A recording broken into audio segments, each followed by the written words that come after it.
Well. Here's a topic that I haven't touched on in quite a while. And to be honest with you, I was letting the whole Doctor Who nonsense that's been going on recently with Ncuti Gatwa, I was going to let the Brits handle it. You know what I mean? I was going to let Will of the Fans, I was going to let Golden Age Geek, I was going to let Ryan Roger Athe, all the Brits can go have fun with that and enjoy that. But I just couldn't skip this one. I couldn't skip this particular story because honestly, Ncuti Gatwa is just one of those insufferable gay men that are clearly know that they're only there because they're black and gay, and they're trying to maintain their status quo. And by doing so, they think they need to drag down white people and attack white people in the meantime in order to maintain that status quo. What am I talking about? Well, apparently, Doctor Who's actor Ncuti Gatwa asserts that white mediocrity gets celebrated while black people have to be absolutely flawless to get half of that. The statement itself is absolutely stupid, and it goes to show he doesn't have a single idea of what the hell he's talking about. Ta-da! I am so sorry. Ha! Gay!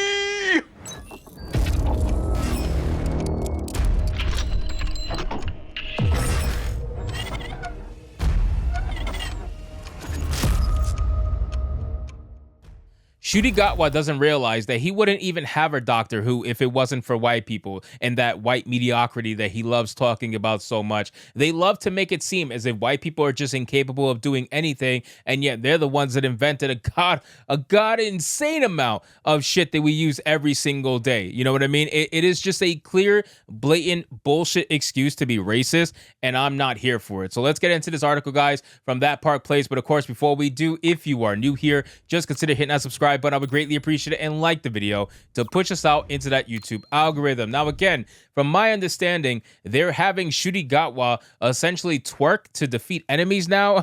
I'm telling you, I didn't really want to cover this. I really didn't. I'm so, like, I don't even care.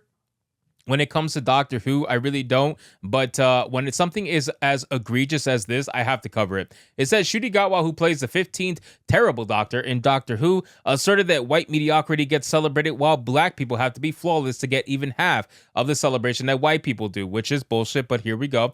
Gatwa's comments came in an interview with Attitude while discussing his recent performance at the Oscars, a new relationship he had formed, and some personal growth he was going through. After discussing how nervous he was at the Oscars and sharing how he does not date people in the acting industry and noting that he's trying to have more perspective regarding the blessings in his life, Gatwa was asked, did you feel you were ready to open yourself up to that relationship because of the work you had been doing with yourself that perhaps you wouldn't have allowed them in before? He answered, yes, I was very emotionally avoidant. I strictly emotionally avoided everything my whole 20s. I was catching up with my sister the other day, and I was like, I think the way that we were raised, I think we were taught that we have to earn love instead of it being an unconditional thing or that being an unconditional entity. I'm not saying it is that. Well, I mean, listen, everybody has their own opinions when it comes to love and how it should be given and all that. But at the end of the day, I mean, listen, if you have yourself cut off, you only have yourself to blame for that. It doesn't matter if you're traumatized or not. You're the one that closes yourself off. So you can't blame anybody else for you closing yourself off. It says, I don't know whether that comes from the African upbringing. Why do you have to make everything?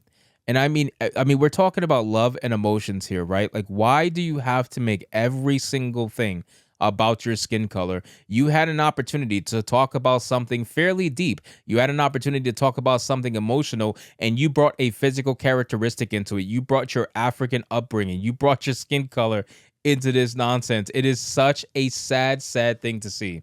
That strict upbringing, get your grades. By the way, strict upbringing, not an African thing, okay? I know you want to claim every little thing possible, but let's be real. Any Hispanic person, any Latino person knows exactly what a strict upbringing is, especially if you're a female. If you're a female, you know what it means to have a strict upbringing in a Spanish household. It says, get your grades, get into a good uni, become a doctor, become a lawyer, start overachieving. It was like you have to prove why you're lovable. We're trained to be like, if I'm not exceptional, I won't be loved. Certainly, I think that was my thing. So yeah, I think I'm just learning. Oh, like now, oh, you are allowed to be loved. He continued. Next, he made it racial. He already made it racial before. You don't have to be excellent or aspire to that term, black excellence. What the hell? There's so much white mediocrity that gets celebrated, and black people, we have to be absolutely flawless to get half of that anyway. So I'm slowly training myself out of that and being like, no shit, you deserve love just for existing. And that has taught me to be more loving as well in a weird weird way. He concluded, I don't think you deserve love just for existing. I think you deserve at least human decency for just existing, as long as you're not an indecent person and a disgusting human being. But yeah, I don't think you deserve love just because you fucking exist. Like that's ridiculous. I don't have to love you just because you exist. That's stupid. But ultimately, when he's talking about black excellence is just another excuse to try to use a word called the black power that they don't want to use, right? You know, white power is a thing. They love to say, oh, KKK, white power is a thing. But black excellence is just a PG-13 way of saying black power. That's really what it's about, because they're allowed to say black excellence, but you can't say white excellence. And then in the same breath, they can say white mediocrity, but you can't say black mediocrity. That's just not allowed. So it's just a double-edged sword that they love to play with because it gives them all the advantages in the world right now. It says, not only did Gatwa claim that white mediocrity is celebrated while black people have to be flawless to achieve half the celebration that he believes white mediocrity gets, but he also claimed that microaggressions exist everywhere. Here we go with that microaggression shit. If you believe in microaggressions, I am just going to call you what you are. And that is an extremely, extremely sensitive person. You are a bitch at the end of the day. If you really believe in microaggressions, that's what you are. When asked about the last time he experienced racism or homophobia, Gatwa claimed, I'd say this is a daily thing. You pick and choose what things you'll allow to stick to you, to affect you, or to say something about. Homophobia, I don't know, other than my own internalized homophobia that I'm working through in therapy, not for a little while. So you hate yourself because you're gay. Well, it is what it is, man. Maybe because you hate yourself because you're gay, if you fix that, it might fix your other issues.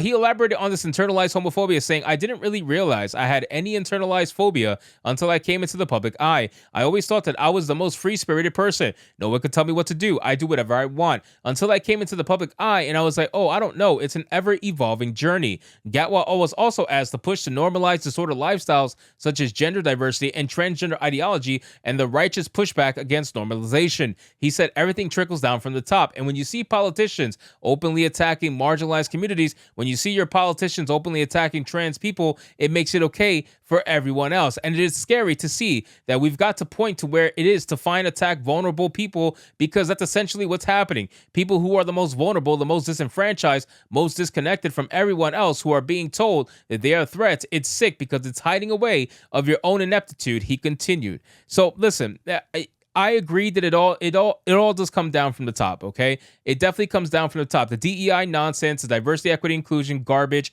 the obvious ESG stuff, it all comes down from the top. And I'm not talking like CEO top. I'm talking investors. I'm talking secret funds. I'm talking all the top you could possibly go.